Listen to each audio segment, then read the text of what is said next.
Ayan, meron na, successful. Yun lang palang problema.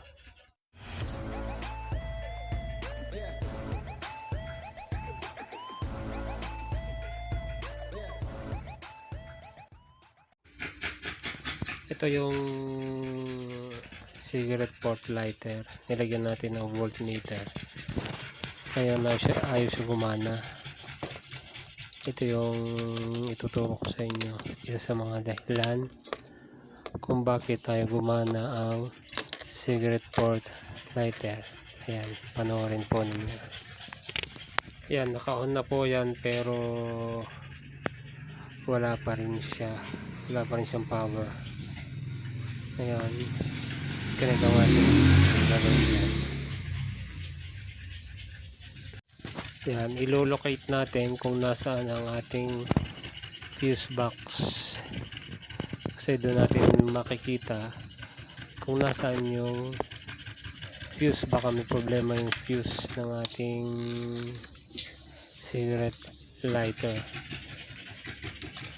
Yan, kung makikita nyo, yan, hanapin natin dito ang cigarette lighter.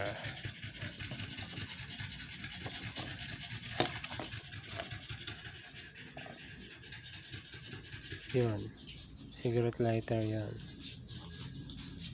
Nasa ilalim siya, padalawa sa ilalim, kasunod ng wiper, wash. Depende yan sa inyong sasakyan, basta nakalagay naman dyan yung kung saan port yung cigarette lighter, kung nasaan parte yung cigarette lighter. Yan, kung bibilihan natin yung fuse, yun ay nasa padalawa, itong yellow. Yan, padalawa siya dun sa ilalim. Yan, ilocate lang ninyo kung saan part yun.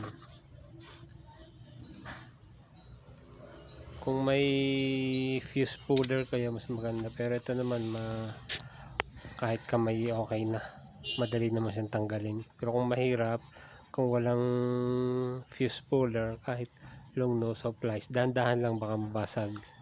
Yan, kung makikita nyo ay yun ang dahilan kung bakit ayaw magka-power yung cigarette port lighter. Ano, putol, sira yung fuse nya, putol yung gitna nya. Hindi masyado makita, wait lang.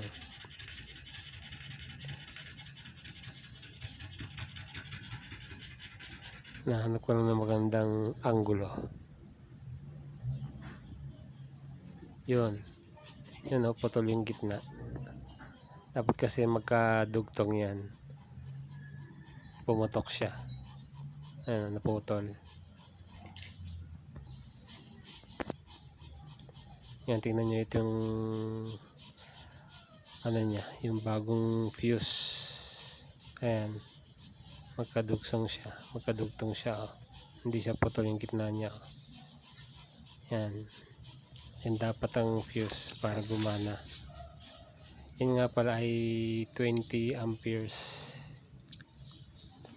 Nakalagay naman yan dyan kung ilang amperes ang pwede nyong gamitin. Yan, titingnan natin kung okay na, kung may power na yung ating pinalitan ng fuse. Ay, yun pala muna natin, nakalimutan ko. Kahit sa ACC lang o sa accessories, pwede na siya. Ayan, meron na, successful. Yun lang palang problema, fuse lang pala.